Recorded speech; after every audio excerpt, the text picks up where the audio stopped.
Home Minister is not there. राज्य मंत्री बैठे हैं यहाँ पे।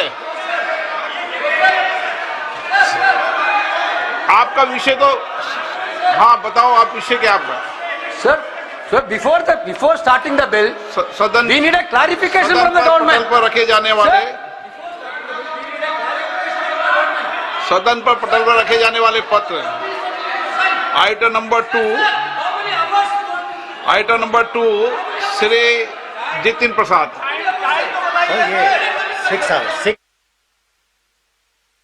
अध्यक्ष महोदय, टाइम घंटे 1 मिनट। संसदीय कार्य मंत्री जी, आप बैठकर आपस में चर्चा कर लेना। मैंने आप सुनिए ना, ऐसे नहीं होता है। मैंने व्यवस्था 6 घंटे की दी थी। दोनों दल और सब दल मिलकर अभी शुरू होने के 1 घंटे बाद आपस में चर्चा करके और मुझे बता देना। मैंने व्यवस्था पहले 6 घंटे की दी थी, पर संसदीय कार्य मंत्री आप बैठकर चर्चा कर लेना। 1 मिनट, वेणु जी 1 मिनट। वेणु जी 1 मिनट। मैं बताता हूं सर। आप आपस में आपने घोषणा किया कि इस विधायक पे 6 घंटे का आप टाइम देना चाहते हैं, फिर भी आप सदन के नेता सब मिलकर के बात कीजिए। आपने वहां से एक निर्देशन दिया था। फिर मैंने सब पार्टी के नेताओं से बातचीत किया। आज कांग्रेस के चीफ विप और समाजवादी के हमें चीफ विप और डीएमके के, उसके बाद में एसपी शरद पवार जी का एनसीपी पार्टी, सबसे हमने बात किया। तो सबने कहा कि ठीक है, 6 घंटे को हम 2 घंटे बढ़ा करके 8 घंटे हम चर्चा करेंगे। ये एग्रीमेंट हुआ, सब थे हम लोग। फिर उसके बाद नहीं, फिर अभी मैंने 1 मिनट, फिर 1 मिनट। मणिकम टेगोर, आप मणिकम टेगोर को बुला लीजिए, आपका चीफ विप है। गृह संसदीय कार्य मंत्री झूठ नहीं बोलते। यहाँ मणिकम टेगोर था, उनसे बात करके आए थे। और मैं बुलाओ मणिकम टेगोर को। हाँ, मेरे को आपने कहा, मुझे आपने कहा, मैंने आपको कहा, मैंने संसदीय कार्य मंत्री। ठीक है, मैं सदन में कहता हूं वेणुगोपाल जी, अगर आप 2 घंटा एक्स्ट्रा चाहिए, सरकार कोई आपत्ति नहीं रखता है। एक बार मिलकर के तय कर लेंगे। अभी स्पीकर साहब ने कह दिया, हम और 1 घंटा बढ़ाने में हमारे कोई आपत्ति नहीं है सरकार। आप बता दें कितने घंटे की बात करना चाहते हैं? नहीं, इसलिए मैंने क्रमवार बोला। पहले आपने 6 घंटे बोला, फिर बाद में 8 घंटे बोला। 8 घंटे के बाद भी और भी समय चाहिए तो हम 10 घंटे के लिए तैयार हैं। ठीक है, ओके, ठीक है। चलिए, प्लीज बैठ जाइए। अब व्यवस्था जम गई। जब बीएससी नहीं होती तो सदन का सेंस लिया जाता है, इसलिए सदन का सेंस बन गया है। ठीक है, आगे बढ़े। सभा पटल पर रखे जाने वाले पत्र, आइटम नंबर 2 जितिन प्रसाद जी। अध्यक्ष महोदय, मैं आपकी अनुमति से आज की संशोधित कार्यसूची में क्रम संख्या 2 पर मेरे नाम के समक्ष उल्लेखित पत्रों को सदन के पटल पर रखता हूं। Item number 3 Shri Ramnath Thakur. मैं अध्यक्ष महोदय, मैं आपकी अनुमति से आज की पुनरीक्षित कार्यसूची में क्रम संख्या 3 पर अपने नाम के समक्ष दर्ज पत्र सभा पटल पर रखता हूं। Item number 4 Shri Nityanand Rai. अर्जुन मेघवाल जी। धन्यवाद अध्यक्ष महोदय, मैं आपकी अनुमति से लोकसभा की संशोधित कार्यसूची के क्रम संख्या 4 पर अंकित दस्तावेज जो श्री नित्यानंद राय साहब के नाम के आगे अंकित है, आपकी अनुमति से सदन के पटल पर रखता हूं। धन्यवाद। Item number 5 Shri SP Singh Baghel. मैं आपकी अनुमति से आज की लोकसभा की संशोधित कार्यसूची में क्रम संख्या 5 पर मेरे नाम के आगे उल्लिखित पत्र सदन के पटल पर रखता हूं। Item number 6 Shri B L Verma ji. आदरणीय अध्यक्ष महोदय, मैं आपकी अनुमति से आज लोकसभा की संशोधित कार्यसूची में क्रम संख्या 6 पर अपने नाम के सम्मुख अंकित पत्र सभा पटल पर रखता हूं। Item number 7 Shri Bandi Sanjay Kumar. मैं आज की पुनरीक्षित कार्यसूची में क्रम संख्या 7 पर मेरा नाम के समूह लिखित दस्तावेज सभा पटल पर रखता हूं। Item number 8 Shri Pavitra Margherita ji. So, with your permission, I rise to lay on the table of the House paper mentioned against my name at serial number 8 of the Ministry of Textiles as per today's revised list of business. Item number 9 Shrimati के कनीमो जी, आप सदन के पटल नहीं। श्री राव राजेंद्र सिंह जी, चलिए कोई बात नहीं, हो जाता है। आइटम नंबर 10 सर, आप रखना चाहते हैं? अच्छा, राव साहब रख दें। आदरणीय अध्यक्ष राव साहब रख दें, कोई बात नहीं। आदरणीय अध्यक्ष महोदय, मैं आज की कार्यसूची में अपने नाम के समक्ष यथा सूचीबद्ध उपभोक्ता मामले, खाद्य और सार्वजनिक वितरण संबंधी स्थायी समिति के 17वें और 18वें प्रतिवेदन की एक प्रति हिंदी तथा अंग्रेजी संस्करण प्रस्तुत करता हूं। Item number 10 Shri Jitin Prasada ji. Respected sir, with your kind permission, I make a statement regarding the status of implementation of the recommendations contained in the 195th report of the Standing Committee on Commerce on demand for grants 2627, demand number 10, pertaining to the Department of Commerce, Ministry of Commerce and Industry. Item number 11 Shri Ramnath Thakur ji. माननीय अध्यक्ष जी महोदय, मैं आपकी अनुमति से आज की कार्यसूची क्रम संख्या 11(1) में वर्णित कृषि एवं किसान कल्याण विभाग, कृषि एवं कल्याण मंत्रालय के लिए कृषि पशुपालन और खाद्य प्रसंस्करण मांग अनुदान मांग संख्या 1 की अस्थायी समिति 7वीं रिपोर्ट में निहित सिफारिशों के कार्यान्वयन की स्थिति के संबंध में एक सदन के पटल पर रखता हूं। Item number 12 Shrimati Anupriya Patel. Honorable Speaker, sir, on behalf of my senior colleague Shri Jagat Prakash Nadda ji, I rise to move that in pursuance of Section 4G, read with Section 6(3) of the All India Institute of Medical Sciences Act 1956, the members of this House do proceed to elect, in such manner as the Speaker may direct, one member from amongst themselves to serve as the member of the All India Institute of Medical Sciences Guwahati, vice Shri Pradyut Bordoloi, resignation from Lok Sabha with effect from 20th March 2026, subject to the other provisions of the said Act. Thank you.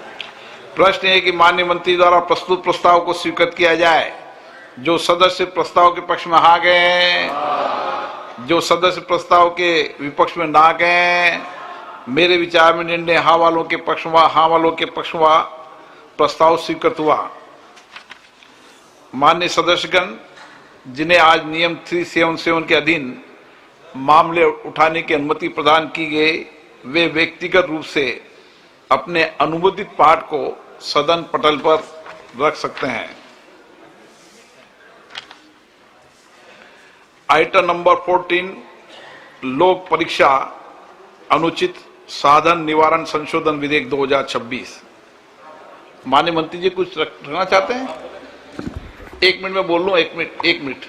माननीय मंत्री जी, 1 minute. माननीय सदस्यगण, आज का दिन हम सबके लिए महत्वपूर्ण है, जब सत्ता पक्ष और प्रतिपक्ष दोनों इस विधेयक की चर्चा के लिए सहमत हुए। ये विधेयक लोक परीक्षा अनुचित साधन निवारण अधिनियम 2024 में संशोधन करने का प्रस्ताव करता है। इसका उद्देश्य लोक परीक्षाओं की निष्पक्षता, पारदर्शिता तथा विश्वसनीयता की ओर अधिक सुदृढ़ बनाना है तथा प्रश्न पत्र लीक, संगठित परीक्षा अपराधों एवं अनुचित साधनों पर प्रभावी अंकुश लगाने के लिए विधि व्यवस्था को और सशक्त बनाना है।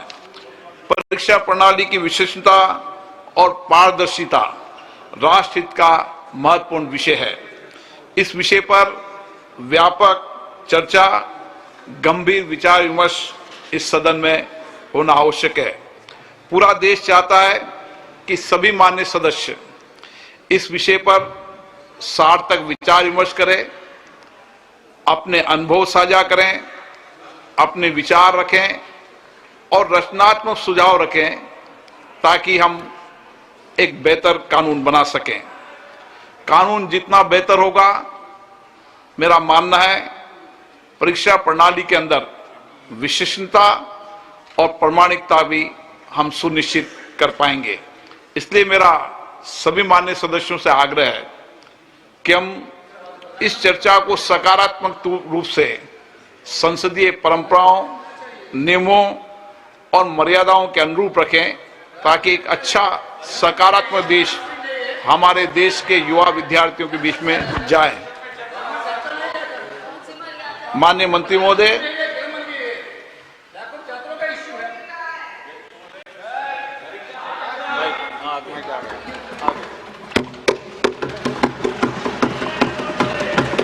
अध्यक्ष महोदय, मैं प्रस्ताव करता हूं कि लोक परीक्षा अनुचित साधन निवारण संशोधक विधेयक 2026 पर विचार किया जाए। Speaker sir, this bill which was introduced yesterday is in fact an amendment to the earlier bill, Public Examinations Prevention of Unfair Means Act 2024, which was also brought by this government, and not only brought, it was perhaps the first of its kind in the history of independent India.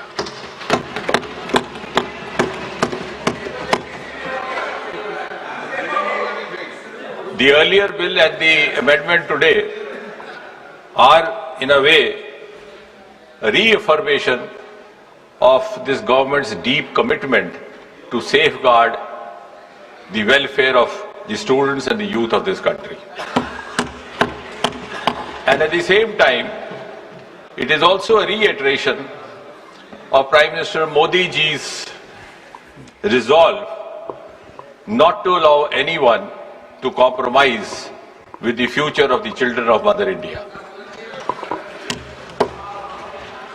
And therefore, this bill can be described in a way as a milestone legislation in the history of Indian Parliament. अब ये जो examination को लेकर के तरह तरह की वारदातें होती रही या पेपर लीक भी होता रहा, ये केवल किसी एक प्रदेश या एक प्रांत तक सीमित नहीं रहा। ऐसा पहले भी होता था। अलग अलग पार्टियों की सरकारें रही, अलग अलग प्रदेश रहे। सूची लंबी है, लेकिन केवल याददाश्त ताजा करवाने के लिए कुछ एक ऐसे वारदात जो बहुत ज्यादा समाचार सुर्खियों में रहे। 2019 में रेलवे रिक्रूटमेंट बोर्ड का एग्जामिनेशन, वो भी इन्हीं कारणों से, लेकिन शायद उस समय उस तरह की कार्रवाई नहीं की गई जिस तरह की अब प्रस्तावित की जा रही है। 2011 में all India engineering entrance examination 2009 में हो गया। 2012 में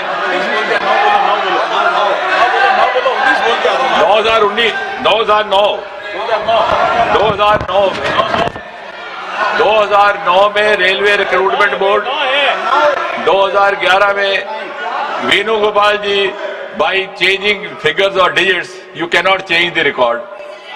So it is on record 2009 Railway Recruitment Board. 2011, I'll go on and on, the list is very long then. 2011 All India Engineering Entrance Examination. 2012 AIMS New Delhi Entrance Paper Leak. 2013 Maharashtra Secondary Certificate Examination. So, if I go on and on, then I will not be able to talk about the bill as such. But the list is okay. 2010. Okay, if that satisfies. Oh, if that satisfies you, you are welcome. You are welcome. You are welcome. 2010 B.Ed Entrance Examination, Uttar Pradesh. 2012. Tamil Nadu Public Service Commission.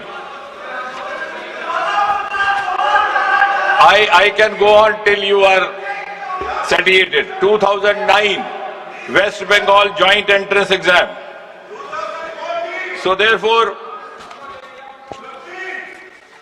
it was realized by this government that we need to have an exclusive legislation. उसी पर आ रहे हैं, उसी पर आ रहे हैं. I am following a chronology. Unfortunately, the chronology starts from the earlier times. और इसलिए ये सोचा गया कि ओवरऑल पब्लिक एग्जामिनेशंस को लेकर के एक व्यापक सामूहिक व्यवस्था विधेयक लाया जाए.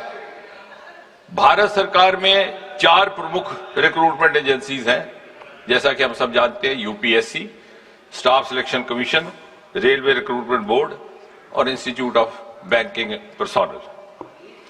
और इसी तरह से हायर एजुकेशन एडमिशंस के लिए नेशनल टेस्टिंग एजेंसी, उसका गठन भी 2017 में किया गया था इसी सरकार द्वारा. अब आप कह रहे हैं कि डेट्स क्यों बता रहा है?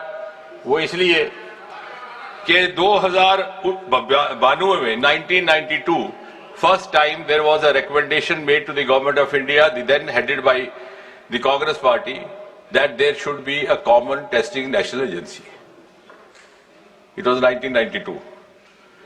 Then in 2010, during UPA rule, there was again a committee which suggested, I don't know why this was not given due consideration, for whatever reasons and for whatever interests.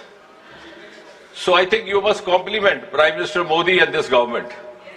It has finished an unfinished task which you should have accomplished.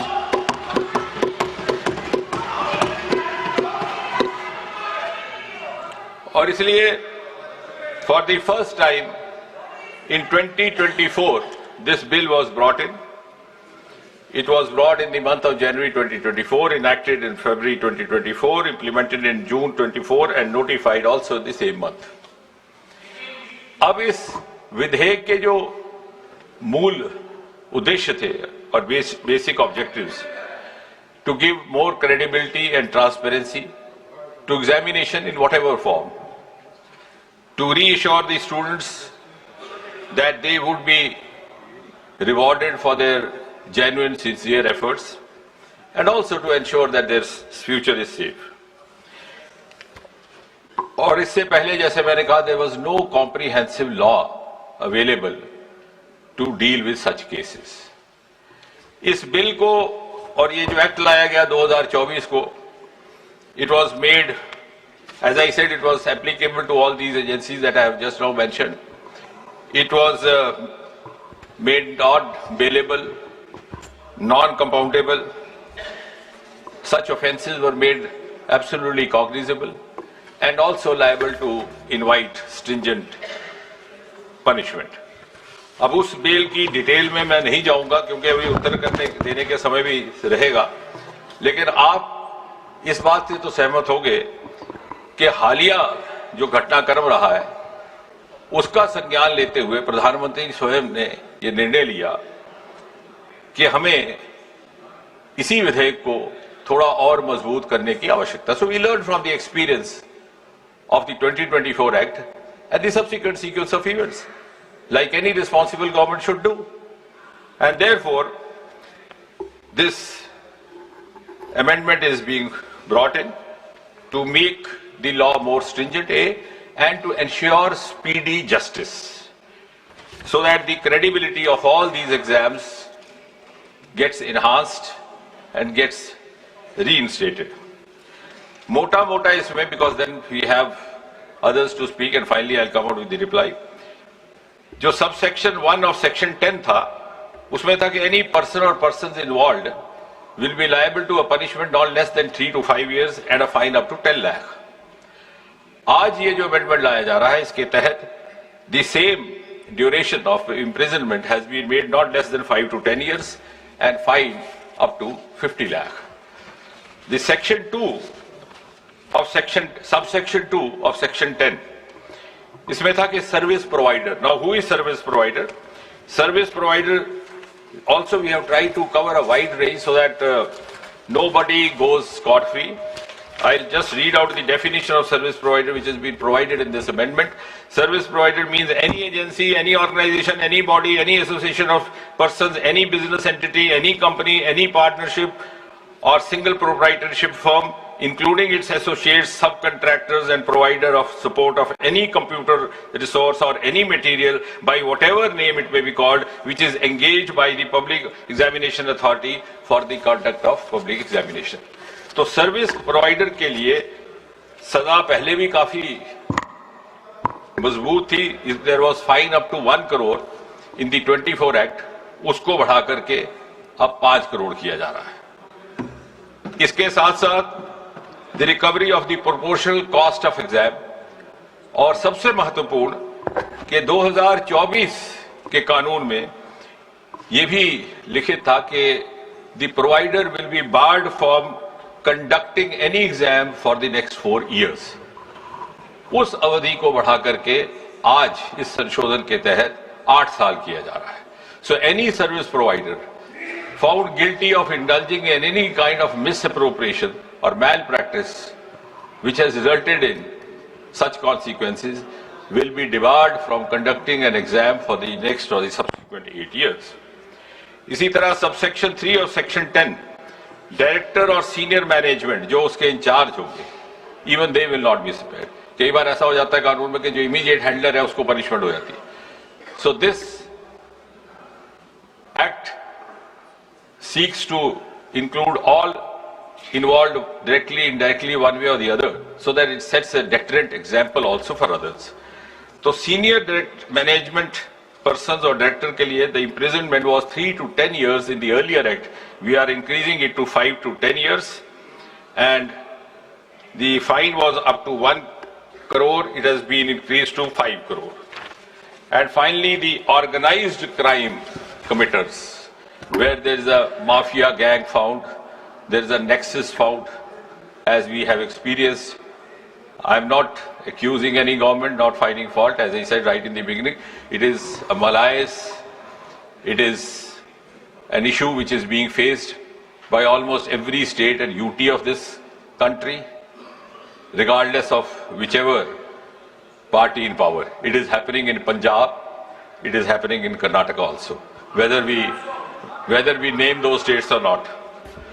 So organized crime, that is examination authority or service provider institution, whatever, in that case the imprisonment earlier was 5 to 10 years. It's been increased to 7 to 10 years, and the fine was earlier up to 1 crore. It is now proposed to be increased to 10 crore. और सबसे महत्वपूर्ण बात जिसका प्रधानमंत्री जी ने video के माध्यम से जिक्र भी किया, to ensure speedy justice, we will have special fast track courts established only for the cases dealing with unfair means in examinations. और चाहे वो स्पेशल टास्क फोर्स हो, चाहे वो सेंट्रल जैसे, because this bill and the earlier bill also entitles the government or the authorizes the government to pass this on to any central agency or to special task force, or even when the police Percy is conducting. उनके लिए section 12A has been added to this earlier bill, which provides for special fast track courts. अब उसमें भी हमने एक समय सीमा तय कर दी है. The investigation has to be completed within a span of 2 months, regardless of whether it is a central agency or a special task force. और 2 महीने के भीतर सारी जांच इन्वेस्टिगेशन मुकम्मल की जाएगी, और उसके बाद जो भी ट्रायल कोर्ट होगा, जो अभी इस केस में is going to be a fast track special court, उसमें ये 3 महीने, यानी जिस दिन वारदात रिपोर्ट हुई है उस दिन से लेकर के आखिरी निर्णय आने तक 5 महीने से ज्यादा अवधि काल नहीं रहा जाएगा. So I think this is one of the most important components incorporated in this amendment. और उसके बाद भी अगर कोई अपील करना चाहे तो appeal will not be less than double bench of a high court, and appeal within 30 days. That too, if there are justifiable grounds to satisfy the crowd. इसके साथ ही साथ इससे जुड़े जो और जुर्म होंगे, जो और क्राइम होंगे, they will also not go unattended or scot free. जो हमारी भारतीय न्याय समिति के प्रावधान है उसके अंतर्गत उनका भी निवारण करने का प्रावधान रहेगा।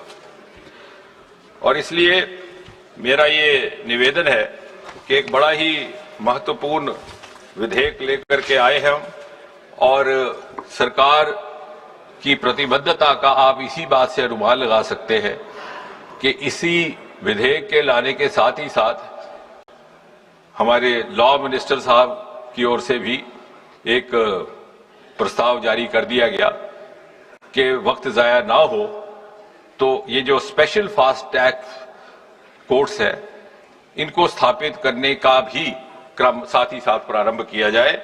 उसमें दिल्ली, मुंबई, कोलकाता, मध्य प्रदेश, बिहार, उत्तराखंड में पहले ही इन्होंने गठित कर दिया है और आने वाले दिनों में बाकी स्थानों पर भी। इसके साथ ही साथ अभी कल ही प्रधानमंत्री जी ने एक महत्वपूर्ण घोषणा करते हुए एक टास्क फोर्स का भी ऐलान किया है to recommend reforms to make the exams systems leak proof. उसमें कुछ एक बड़े वरिष्ठ लोग सम्मिलित किए गए who belong to the world of academics, world of technology, and who are known to have expertise and experience in these domains. Mr. Nandan Nilekani, co-founder Infosys, Mr. S. Somnath, ISRO chief, Tapan Dekka, ex-DIB, Mr. V. Kamakoti, director IIT Madras, Chennai, और इसी तरह से हमारे दो और member भी उसमें शामिल हैं, एक फॉर्मर सेक्रेटरी एजुकेशन और एक टेक्नोलॉजी एक्सपर्ट। और साथ ही साथ जो राधा कृष्ण कमेटी गठित की गई थी 22 जून 2024 में, उसमें से जो मोटी मोटी 46 की रिकमेंडेशंस थी उसमें से भी लगभग 76% अर्थात 35 इंप्लीमेंट हो चुकी है। तो कहने का कुल मिलाकर के तात्पर्य यह है, बहुत समय ना लेते हुए, कि सरकार की नीति बड़ी ईमानदार है और ये संशोधन भी एक बड़े ईमानदाराना प्रयास के तहत लाया जा रहा है। और मुझे विश्वास है कि किसी भी दल के नेता को या किसी भी पार्टी के किसी भी माननीय सदस्य को इसमें कोई आपत्ति नहीं होगी। यदि आपत्ति हुई तो देश की जनता को उनसे आपत्ति होगी। धन्यवाद। श्री N.K. प्रेमचंदन जी, आपने कोई संशोधन दिया है? Yes, sir. I have given an amendment to the motion moved by the Honorable Minister. Sir, this is a very important bill concerning the future generation of the country. The youth and students were on strike and the entire country is concerned about this subject matter. So very important issue. The people of the country, people in the country who like to make so many suggestions, experts who like to submit so many suggestions. So my amendment to the motion moved by the Honorable Minister is that the bill be circulated for the purpose of eliciting public opinion thereon by 1st December 2026 so that the bill can be made more fruitful. I am moving the amendment. Okay. Shri Gaurav Gogoi.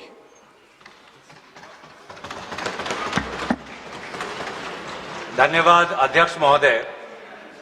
इस bill पर प्रारंभ करने से पहले मैं आपका ध्यान असम में हुए बाढ़ और वहां पर लगभग 70 व्यक्तियों की मौत की तरफ आकर्षित करता हूं और इस सदन से बड़े पीड़ा मन से, बड़े दुखी मन से केंद्र सरकार से असम के लोगों के लिए एक विशेष पैकेज की मैं गुजारिश करता हूं।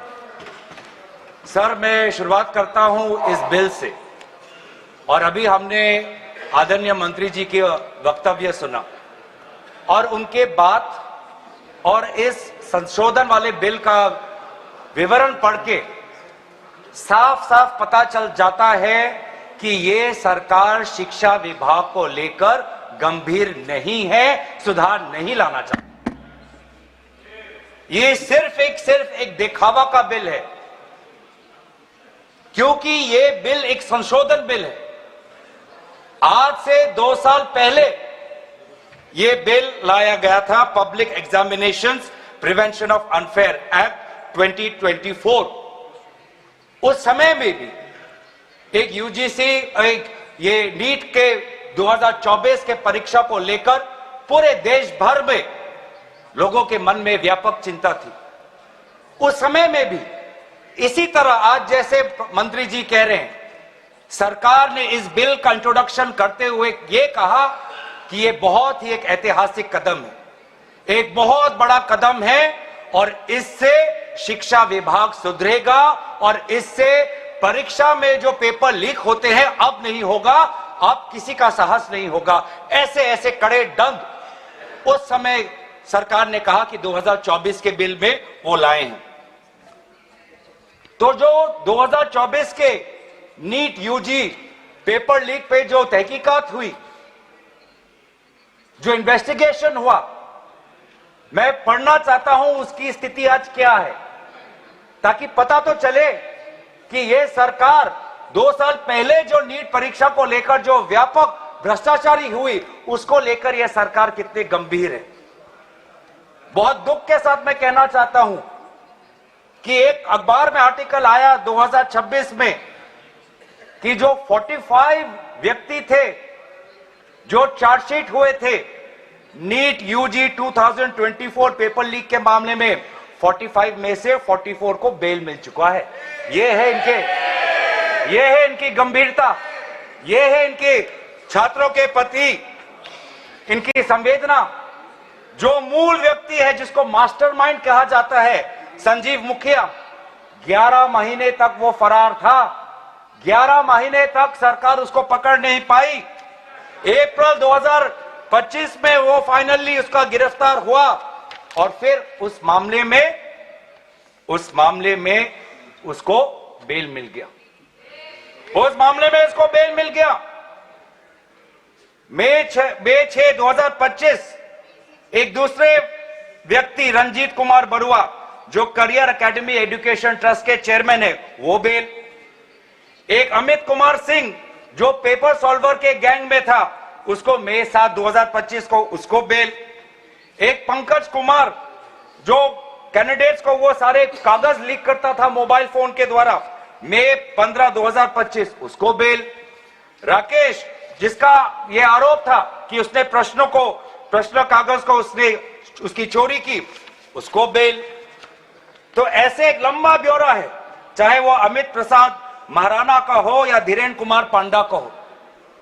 तो ये कानून उस समय भी विफल था और ये कानून जिस मंशा से आज ला रही है आज भी ये विफल होगा। ये कानून आपकी विफलता का स्मारक है, क्योंकि ऐसे कानून 2024 के में लाने के पश्चात भी 2026 में तो लीक हुआ ना सर।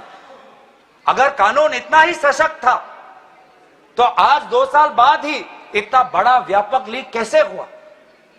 और अफसोस की बात है सर, उस समय में भी शिक्षा मंत्री धर्मेंद्र प्रधान थे और जब 2024 का जब पेपर लीक का मामला जब पूरे देश भर में आया तो आपको पता है धर्मेंद्र प्रधान जी ने उस समय क्या कहा।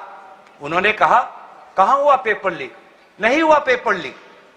और आज भी पहले 2.5 महीने तक तो उनका रवैया यही था कि कहीं कोई धांधली नहीं हुई, सरकार ने बहुत अच्छा काम किया है। 21 बच्चों की जान गई, आत्महत्या उन्होंने की। आपको शर्म नहीं आती इस सरकार को कि जिस मंत्री के तहत में 21 बच्चों ने अपनी जान गंवा दी, आत्महत्या की, जब उसने अपने मंत्री पद से इस्तीफा दिया, कल जब वो सदन में आए आपने उनको ऐसा माला पहनाया ताकि जैसे वो पाकिस्तान से जंग लड़के आए हैं, ऐसा माला पहनाया, ऐसा उनका वजूद उनको बढ़ा किया मानो कि वो पाकिस्तान से जाकर सीमा पे जाकर जंग लड़के आए हैं। ये है उनकी सच्चाई।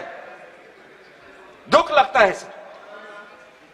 आज ये बात प्रधानमंत्री आते हैं इंस्टाग्राम के रील पर, वो अलग बात है कि जो पहली कैबिनेट बैठक हुई उस कैबिनेट बैठक में शिक्षा को कैसे सुधारा जाए, पेपर माफिया को कैसे खत्म किया जाए, पेपर सेटर के माफिया को कैसे खत्म किया जाए, पेपर सॉल्वर के माफिया को कैसे खत्म किया जाए, टेस्टिंग सेंटर के माफिया को कैसे खत्म किया जाए, प्रिंटिंग प्रेस के माफिया को कैसे खत्म किया जाए, कोचिंग सेंटर के माफिया को कैसे खत्म किया जाए, सिलेबस कैसे स्कूल के सिलेबस के साथ मिले, आउट ऑफ सिलेबस परीक्षा के पेपर ना आए, सीबीएसई के ओएमआर में धांधली न हो, इन सब चीजों पर व्यापक चर्चा करने के बजाय प्रधानमंत्री मोदी जी कहते हैं इंस्टाग्राम पर और ध्यान दो, इंस्टाग्राम पर और ध्यान दो। और प्रधानमंत्री जब आते हैं हाई पावर कमेटी की बात करते हैं, तो 2 साल पहले जो के राधाकृष्ण की जो हाई कमेटी थी उसका क्या हुआ? 2 साल हाई कमेटी आपने गठन की, प्रधानमंत्री केंद्र सरकार के निरीक्षण में एक हाई कमेटी बनी, के राधाकृष्ण फॉर्मर इसरो के चेयरमैन। अगर वास्तविक में उन्होंने इतना बढ़िया काम किया तो 2 साल पश्चात ही आज क्यों दोबारा ऐसा पेपर लीक हुआ? सरकार ये दिखाना चाहती है कि ये बहुत गंभीर है। पिछले कुछ दिनों में पता चला कि एनटीए के लगभग 47 लोगों को बदला गया। सर, मैं इस सरकार से मैं ब्यौरा चाहूंगा कि वे जो 47 लोग हैं जिनको आपने ट्रांसफर किया या सस्पेंड किया, कौन है वो? क्योंकि एनटीए की जो एक्चुअल सैंक्शन कैपेसिटी है, एनटीए की जो सैंक्शन कैपेसिटी है वो 34 की है, 34 की सैंक्शन कैपेसिटी है। ये 47 कौन है? कौन है ये 47?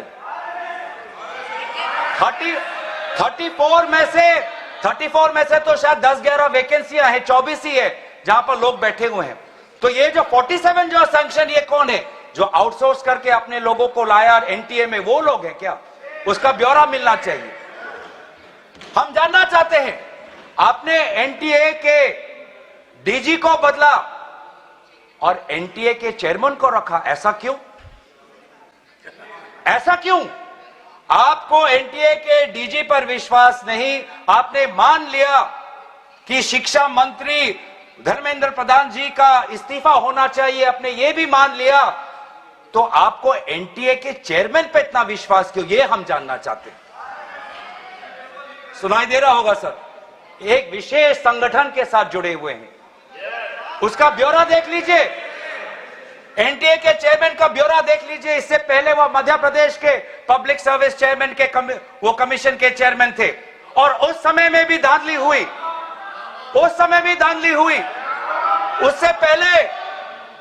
उससे पहले वो छत्तीसगढ़ में भी पब्लिक सर्विस कमीशन में चेयरमैन थे, उस समय में भी धांधली हुई।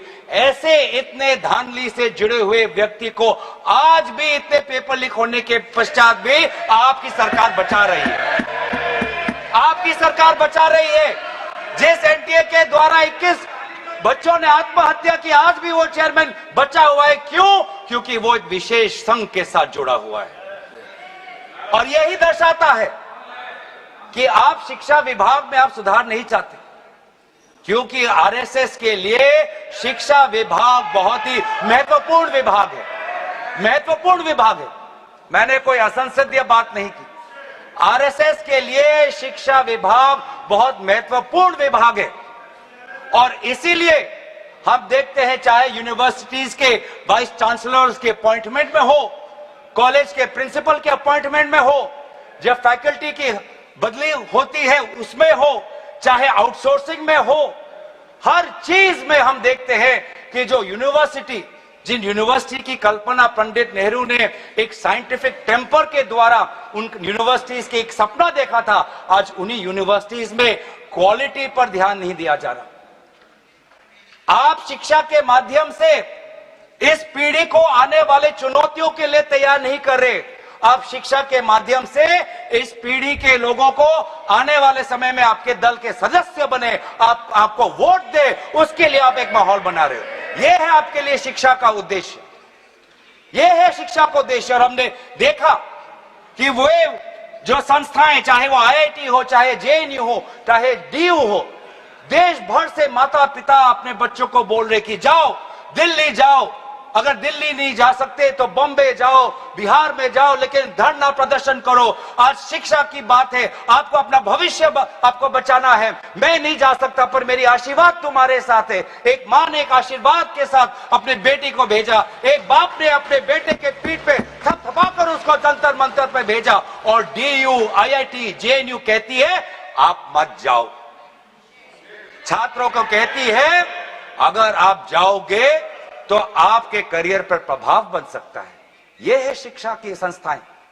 ऐसे हम आने वाली चुनौतियों के लिए हम भारत का निर्माण करेंगे। अपने युवाओं को हम उनको ताकत देंगे।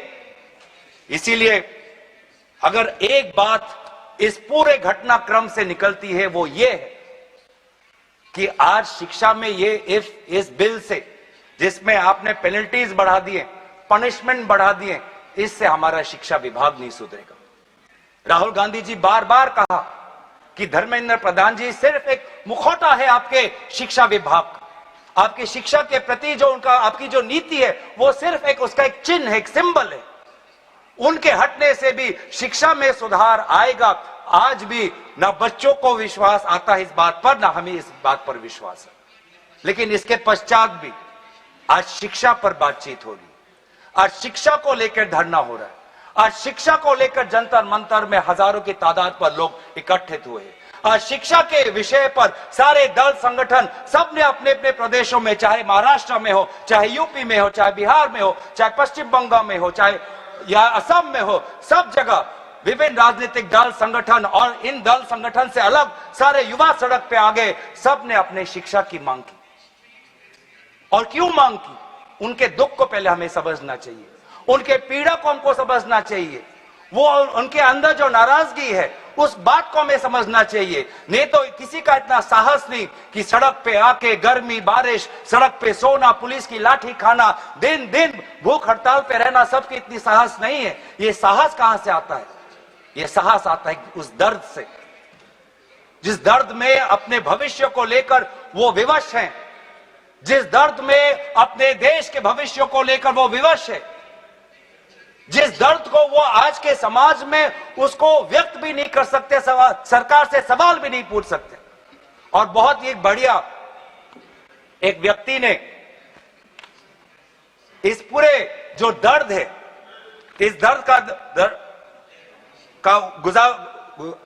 के बारे में बात करते हुए गोपाल दास नीरज के गीत की बात करता है। वो व्यक्ति जिस व्यक्ति से राहुल गांधी जी मिलने गए, उसने कहा, उसने हमें याद दिलाया कि नीरज की वो पंक्तियां, स्वप्न झरे फूल से, मीत चुबे शूल से, लुट गए सिंगार सभी, भाग गए बबूल से, और हम खड़े खड़े बाहर देखते रहे, कारवां गुजर गया गुबार देखते रहे। ये बच्चों की वो दुख है। क्या करें? हमारे पास पैसे नहीं है इतने कि हम पेपर खरीद पाएं। 30-30 लाख का पेपर हमें खरीदने के पास, हमारे पिताओं के पास इतने सामर्थ्य नहीं है। वो दुख है, वो नाराज है। और इसीलिए जब वो दुख से वो लड़ नहीं पाते तो आत्महत्या पर आ पड़ते।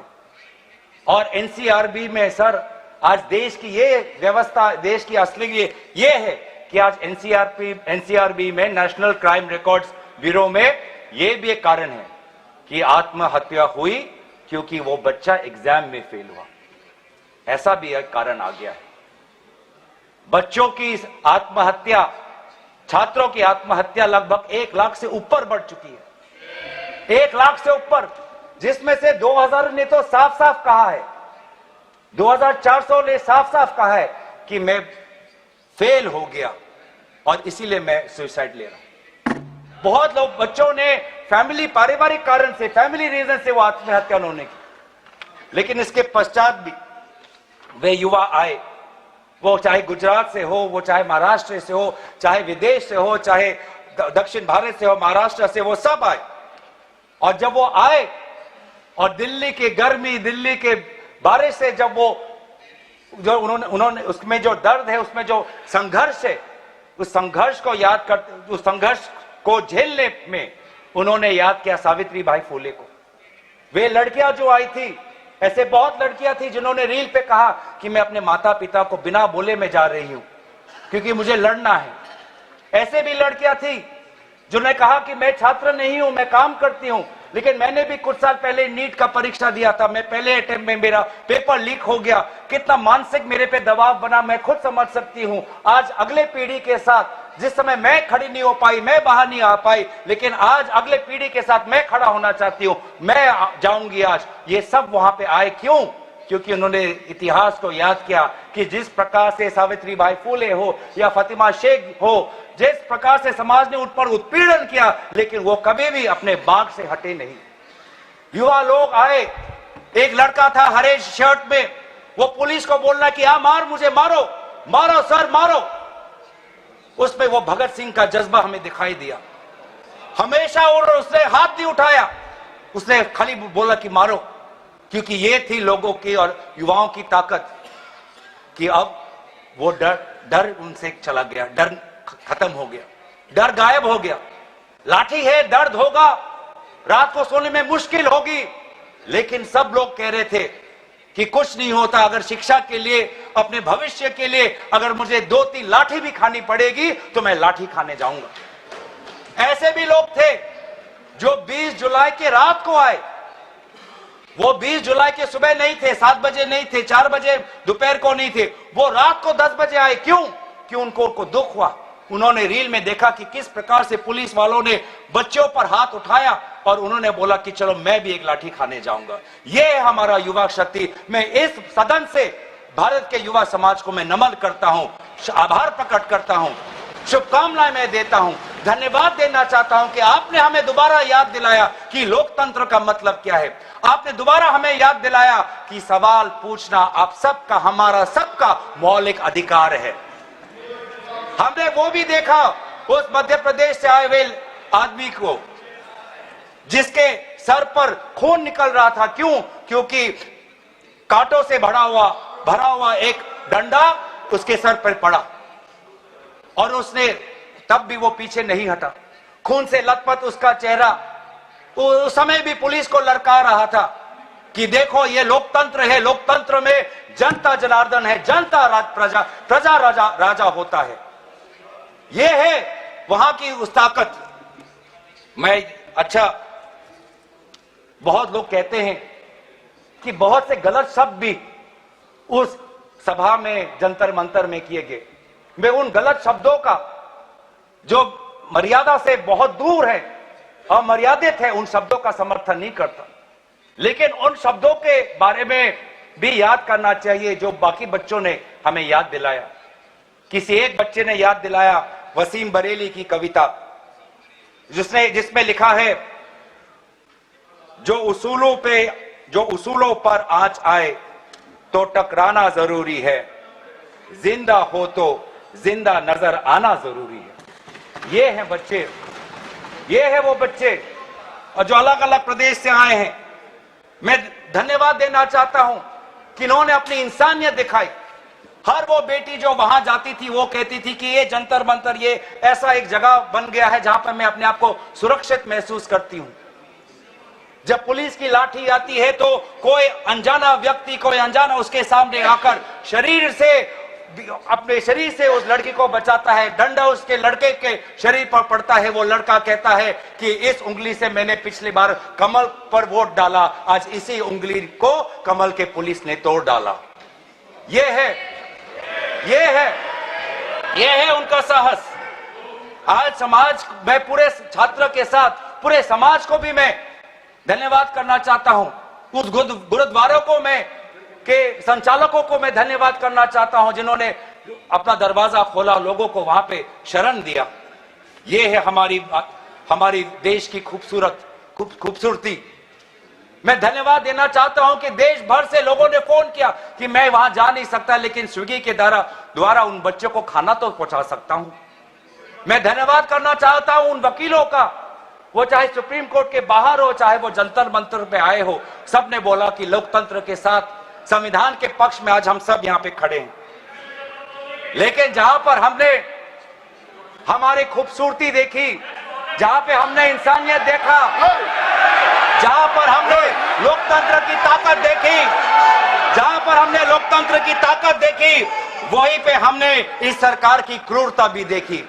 हमने देखा आपने किस प्रकार से पेलेट गन का इस्तेमाल किया, हमने देखा किस प्रकार से आपने इलेक्ट्रिक बेटन का इस्तेमाल किया, हमने वो भी नजारा भी देखा कि किस प्रकार से एक पुलिस कर्मचारी ने एक लड़की के गाल पर थप्पड़ मारा। वो एसीपी का नाम भी हमें याद है, उस पुलिस कांस्टेबल का चेहरा भी याद है जिसने अपने डंडे के साथ एक लड़की के प्राइवेट पार्ट पे उसने आक्रमण किया। हमें याद है वो लड़कियां जिन्होंने उनके आंसू निकल रहे थे आंखों से और कह रहे थे कि पुलिस वाले उनको मां बहन की गाली दे रहे थे। हम भूलेंगे नहीं वो बच्चियों जिन्होंने कहा कि मेरे पीठ पे जो कपड़े थे उन कपड़ों को इस पुलिस ने फाड़ दिया। ये है असलियत, और इसीलिए बार बार हम मांग कर रहे हैं कि किसने आदेश दिया, वो आदेश कहां से आया कि पेलेट गन का इस्तेमाल हो, किसने आदेश दिया, किसने आदेश दिया कि आंसू गैस का इस्तेमाल हो, किसने आदेश दिया कि लाठी पैरों पे नहीं लाठी सर पे पड़नी चाहिए, किसने वो आदेश दिया। और इसीलिए बार बार राहुल गांधी जी ने भी चिट्ठी लिखी है, और आज भी हम देखते हैं कि अब सारी हम बातें कर रहे हैं। आज इस सदन में इस सत्र में इस विषय पर भाग इसलिए लेना चाहते हैं क्योंकि हम सरकार से जवाब चाहते हैं, और विशेष रूप से गृह मंत्री से जवाब चाहते हैं। गृह मंत्री से हम जवाब चाहते हैं। मेरा ये कहना है सर, गृह मंत्री से हम जवाब चाहते हैं। यहाँ पर बैठे हैं सर, आज ये बिल क्यों आया है, ये बिल क्यों आया है, ये बिल क्यों आया है, ये बिल क्यों आया है समझना चाहिए। ये बिल इसलिए आया है कि गृह मंत्री के द्वारा भेजी हुई पुलिस लोगों के हौसले को कुचल नहीं पाई, इसीलिए ये बिल आया है। आपने उस धरना को खत्म नहीं कर पाया, इसलिए ये बिल आया है। हमने देखा ना सिर्फ दिल्ली में, बिहार में आपने AK-47 का इस्तेमाल किया, ये नौबत है, ये नौबत है। हमने इसीलिए मैं लोगों का धन्यवाद करना चाहूंगा और धरना प्रदर्शनकारी के साथ है जिन्होंने एक और हमें बहुत ही खूबसूरत गीत याद दिलाया, दिनकर का। अब जो सिर पर आ पड़े नहीं डरना है, जन्म में है तो 2 बार नहीं मरना है। ये जो लोगों ने आज जो संदेश दिया है लोकतंत्र में, दोबारा उन्होंने आज हमारे ऊर्जा जो दी है, इसके लिए सारे विपक्षी दल, हम भारत के युवा समाज के साथ है, छात्र समाज के साथ है, वे सारे जिन्होंने संघर्ष किया उनके साथ है। और आज भी अब चाहते हैं कि गृह मंत्री आए और सदन के अंदर बोले कि क्यों आपने पुलिस के द्वारा बच्चों पर ये दुर्व्यवहार किया, बच्चों के पर आपने आक्रमण किया और बच्चों के साथ आज उनके आंसू निकलते हमने देखने पड़े। इन सभी बातों के साथ मैं अपने वाणी को विराम देता हूं। धन्यवाद।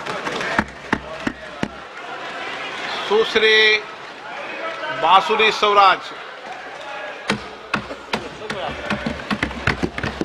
धन्यवाद अध्यक्ष जी। मैं the public examinations prevention of unfair means amendment bill 2026 के सपोर्ट में खड़ी हुई हूं।